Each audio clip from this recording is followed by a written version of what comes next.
ہم کیا دیکھ رہے ہیں کتنی پڑھی لکھی ہے. اچھا خود تو انٹر ہیں, لڑکی چاہیے پی ایچ ڈی والی. نبھا پاؤ گے پھر؟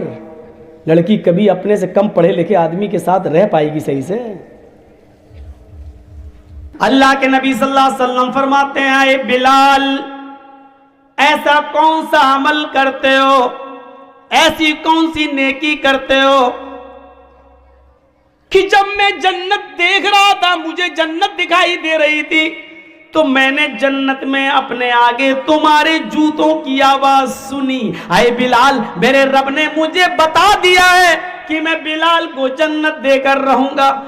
بلال تم دنیا میں اور تمہارے جوتوں کی آواز محمد رسول اللہ نے جنت میں سنی ہے. یعنی اللہ نے مجھے یہ خبر دے دی, اے محمد صلی اللہ علیہ وسلم بلال کو خوشخبری سنا دو کہ وہ جنتی ہیں. میں جوتوں کی آواز سن کے آیا ہوں بلال, لیکن نیکی نہیں معلوم تمہاری کون سی ہے. ایسا کیا کرتے ہو ذرا ہم کو بھی تو بتاؤ.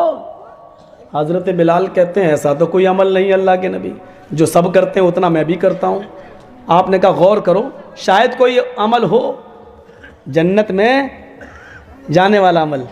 تو حضرت بلال نے کہا ہاں ایک چیز ہے میرے اندر جو اور لوگوں کو نہیں دیکھتا ہوں. کہا کیا؟ شاید ہو سکتا ہے وہی عمل اللہ کو پسند آیا ہو. تو کہا بتاؤ تو پہلے کیا ہے؟ کہا اللہ کے رسول میں بغیر وضو کے کبھی نہیں رہتا. اے اللہ کے نبی میں بنا وضو کبھی نہیں رہتا. جب بھی میرا وضو ٹوٹتا ہے میں فوراً وضو بنا لیتا ہوں, اور وضو بنانے کے بعد میں 2 رکعت نفل نماز ضرور پڑھتا ہوں جس کو تحیۃ الوضو کہتے ہیں. میں 2 رکعت تحیۃ الوضو ضرور پڑھتا ہوں, اور اس سے بھی زیادہ توفیق ہوتی ہے تو 4 6 جتنی اللہ تعالیٰ توفیق دیتا ہے وہ میں پڑھ لیتا ہوں, لیکن 2 سے کم کبھی نہیں. یعنی جب بھی میں وضو بناتا ہوں تو 2 رکعت ضرور پڑھ لیتا ہوں. اللہ کے نبی نے کہا بس اے بلال یہی وہ نیک عمل ہے, اے بلال یہی وہ نیک عمل ہے جس نے اور تمام صحابہ سے تمہیں آگے بڑھا دیا ہے. اے بلال یہی وہ نیک عمل ہے جس نے تمہیں تمام صحابہ سے آگے کر دیا ہے, اور اللہ تعالیٰ نے تمہیں جنتی بنا دیا ہے. پتہ چلا کہ وضو بنا کر 2 رکعت تحیۃ الوضو پڑھنا یہ جنت میں جانے والا راستہ ہے. کتنے راستے ہیں مجھے یاد نہیں, گنتی تھوڑا سا میں پرچہ دیکھنا پڑے گا تاکہ بہک نہ جاؤں, ادھر ادھر نہ جاؤں. اس میں کچھ لکھا کا نہیں ہے, یہ مت سمجھنا کہ مولانا صاحب دیکھ کے, اس میں صرف اس نمبر پہ یہ, اس نمبر پہ یہ, اس نمبر پہ یہ ہنٹس ہیں بس. تو ابھی تک تو میں صحیح چل رہا ہوں, ترتیب بدلی نہیں ہے.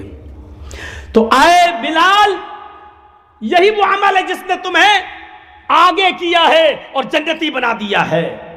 اتنا سننا تھا بلال کی زبان سے کہ بڑے بڑے امیر اس مسجد میں بیٹھے تھے, دولت مند لوگ اس مسجد میں بیٹھے تھے.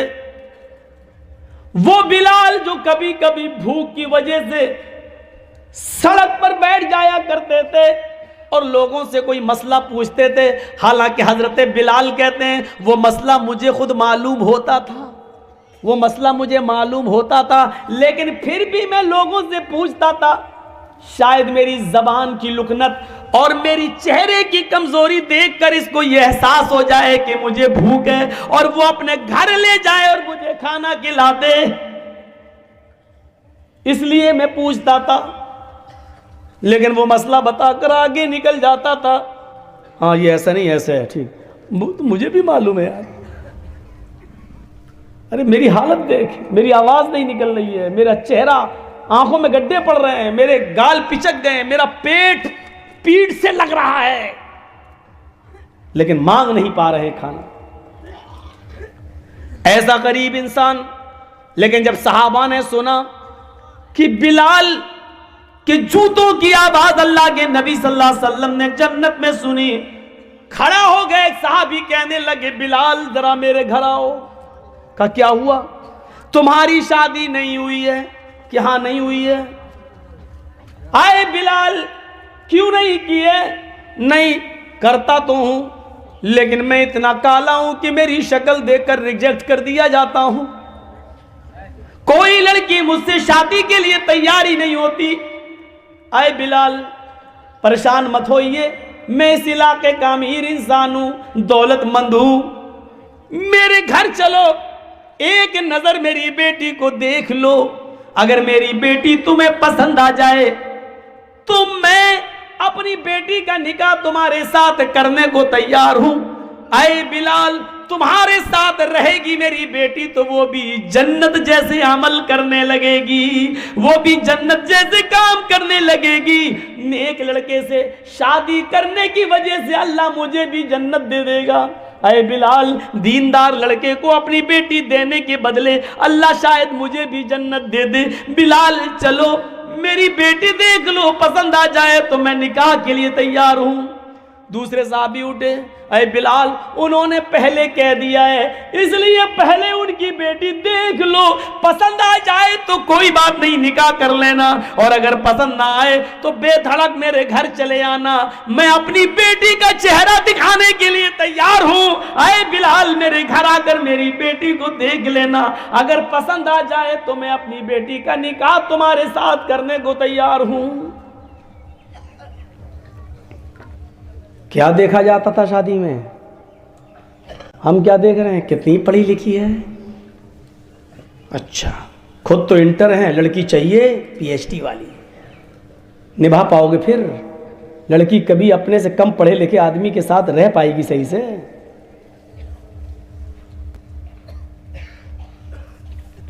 ہم کیا دیکھ رہے ہیں اور وہ کیا دیکھ رہے تھے؟ غریب ہے نہیں دیکھا، کالے کلوٹے نہیں دیکھا، جنت میں جوتوں کی آواز سنی اللہ کے رسول نے، یہ جنتی انسان ہے، ضرور اس کے ساتھ میری بیٹی رہے گی تو وہ بھی جنت میں جائے گی۔ تو 2 رکعت وضو بنا کر 2 رکعت تحیۃ الوضو پڑھنا، یہ جنت میں جانے والا یہ بھی ایک راستہ ہے۔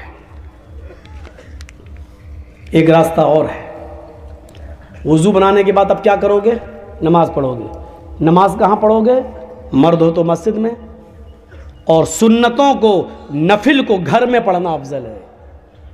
جیسی اذان ہو جائے اذان کے کلمات دہراؤ، وضو بنائیے اور وہیں پر آپ اپنے 2 رکعت 4 رکعت جتنی پڑھ سکتے ہو اپنے گھر پہ پڑھیے، پھر مسجد کے اندر جائیے۔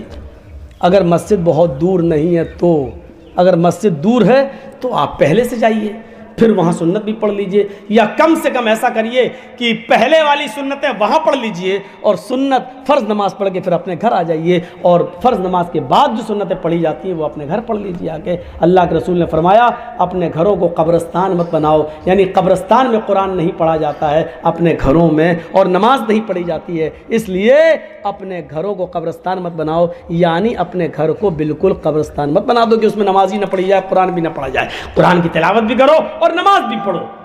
تو اسی لیے کیا فرمایا؟ جنت میں جانے والا ایک راستہ مسجد بھی بناؤ، اور مسجد جو اللہ کے لیے بنائے گا تو اللہ اس کے لیے جنت میں گھر بنائے گا۔ حدیث یہ ہے، من بنا للہ مسجدا بنا اللہ لہ بیتا فی الجنہ، جو دنیا میں اللہ کا گھر بنائے گا، جو دنیا میں اللہ کے لیے مسجد بنائے گا، اس میں بڑھ چڑھ کر حصہ لے گا، مسجد بنانے کے لیے چندہ دے گا، اس میں بڑھ چڑھ کر حصہ لے گا، بنا اللہ لہ بیتا فی الجنہ، تو قیامت کے دن اللہ تعالی جنت کے اندر اس کے لیے گھر بنائے گا۔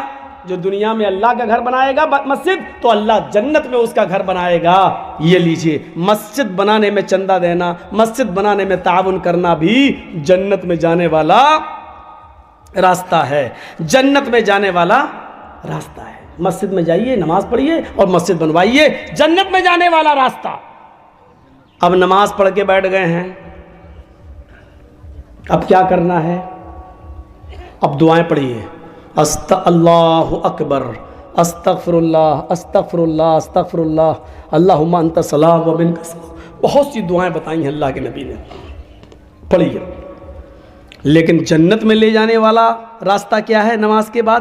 نماز تو ہے ہی، وہ تو آپ پڑھ چکے، نماز کے بعد ایک آیت ایسی ہے، اگر آپ نے فرض نماز کے بعد اس کو پابندی کے ساتھ پڑھتے رہے تو وہ آیت کا پڑھنا آپ کو جنت میں لے جائے گا۔ آیت سب سے لمبی ہے، آیت حدیث کیا ہے؟ من قرأ آیت الکرسی بعد صلاة المکتوبۃ لم یمنعہ من دخول الجنۃ الا الموت۔ یہ ہے حدیث۔ جس آدمی نے ہر فرض نماز کے بعد آدمی ہی نہیں عورت بھی اس میں شامل ہے. اب آدمی بول دیتا ہوں میں, تھوڑا سا لہجہ اب یہ ہو گیا ہے نا. اس میں جتنی بھی باتیں بتا رہا ہوں اس میں عورتیں بھی شامل ہیں. یہ مت سوچنا یہ تو آدمی کے لیے کہہ دیا مولانا نے, نام بھی لے لیا جس آدمی نے. نہیں, اس میں آپ بھی شامل ہو میری بہنوں, میری ماؤں, میری قوم کی بیٹیوں, اس میں آپ بھی شامل ہو. من قرأ, آج اتنی حدیثیں میں پڑھ رہا ہوں آپ کے سامنے, اپنی پوری زندگی میں اتنی حدیثیں میں نے کبھی نہیں پڑھی. سنیے, من قرأ آیت الکرسی بعد صلاۃ المکتوبۃ, جس نے ہر فرض نماز کے بعد جس نے آیت الکرسی پڑھ لی اور اس کو اپنا معمول بنا لیا, عادت بنا لی, لم یمنعہ من دخول الجنت الا الموت, اس کو جنت میں جانے سے سوائے موت کی اور کوئی چیز نہیں روک رہی ہے. اس کو جنت میں جانے سے سوائے موت کی اور کوئی چیز نہیں روک سکتی ہے. یعنی یہ آدمی جنتی ہے, یہ آدمی جنت میں جانے سے صرف اس لیے رکا ہوا ہے کیونکہ اس کو موت نہیں آ رہی ہے. موت آئے گی اور جنت میں چلا جائے گا. اس آدمی کو جنت میں جانے سے صرف موت روک رہی ہے, مرا اور جنت میں داخل.